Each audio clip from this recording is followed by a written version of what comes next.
Assalamualaikum warahmatullahi wabarakatuh. Salam dan bahagia. Perkenalkan, nama saya Yulianti, CGP Angkatan 10 Unit Kerja SMA Negeri 5 Bantaeng. Pada kesempatan hari ini saya akan menyimpulkan dan merefleksi modul 1.1 Filosofis Pemikiran Ki Hajar Dewantara. Pada modul 1.1 dimulai dari pendidikan dan pengajaran. Menurut Ki Hajar Dewantara, membedakan kata pendidikan dan pengajaran dalam memahami arti dan tujuan pendidikan. Menurut beliau, pengajaran adalah bagian dari pendidikan. Sehingga pengajaran merupakan proses pendidikan dalam memberi ilmu untuk kecakapan hidup anak secara lahir dan batin. Pendidikan memberikan tuntunan terhadap segala kekuatan kodrat yang dimiliki anak agar mampu mencapai keselamatan dan kebahagiaan yang setinggi-tingginya, baik sebagai seorang manusia maupun sebagai anggota masyarakat. Pendidikan adalah tempat persemaian benih-benih kebudayaan dalam masyarakat dan merupakan kunci utama untuk menciptakan manusia yang beradab. Pengajaran dan pendidikan memiliki maksud untuk peri kemanusiaan bersama, yang artinya memerdekakan manusia sebagai bagian dari persatuan, yang mana manusia merdeka adalah manusia yang hidupnya lahir dan batin tidak tergantung pada orang lain, akan tetapi bersandar atas kekuatan sendiri. Kedua, pendidikan sebagai tuntunan. Pendidikan itu hanya sebagai tuntunan di dalam hidup tumbuhnya anak.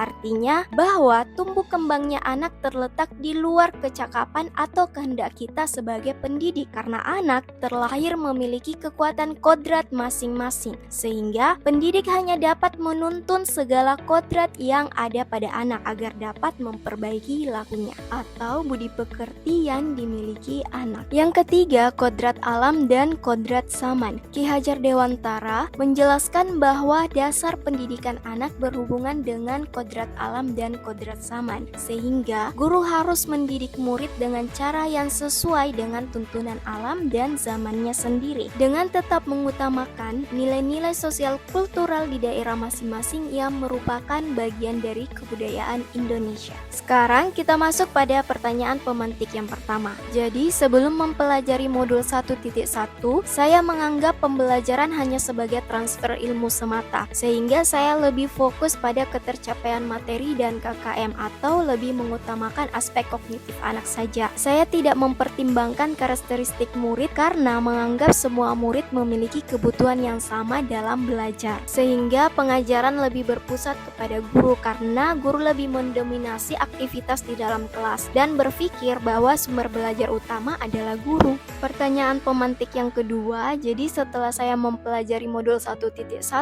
mengubah pemikiran saya bahwa guru bukan satu-satunya sumber belajar, menghargai setiap karakteristik belajar yang dimiliki oleh murid. Yang kedua, mengemas pembelajaran secara menarik agar pembelajaran lebih berpusat pada murid dan dapat meningkatkan motivasi belajar murid, memberikan kebebasan kepada murid untuk menyelesaikan setiap tugas sesuai dengan minat, bakat, dan kreativitasnya masing-masing. Dan yang ketiga, melakukan proses pembelajaran secara menyeluruh dengan memperhatikan aspek kognitif, afektif, psikomotor, spiritual, sosial, dan budaya. Pertanyaan pemantik yang ketiga, jadi strategi yang saya terapkan yaitu melakukan asesmen diagnostik di awal pembelajaran dan melakukan refleksi di akhir maupun di awal pembelajaran. Yang kedua, merancang pembelajaran yang interaktif dan menyenangkan yang berpusat kepada murid. Yang ketiga, menerapkan pembelajaran abad 21 dengan memanfaatkan teknologi yang ada, serta pembelajaran berbasis kearifan lokal dan budaya setempat. Yang keempat, menerapkan konsep merdeka belajar dan mengintegrasikan setiap pembelajaran dengan pencapaian profil pelajar Pancasila. Yang kelima, menerapkan sistem AMON, dan yang terakhir mengintegrasikan permainan dalam pembelajaran atau belajar sambil bermain. Demikianlah kesimpulan dan refleksi modul 1.1.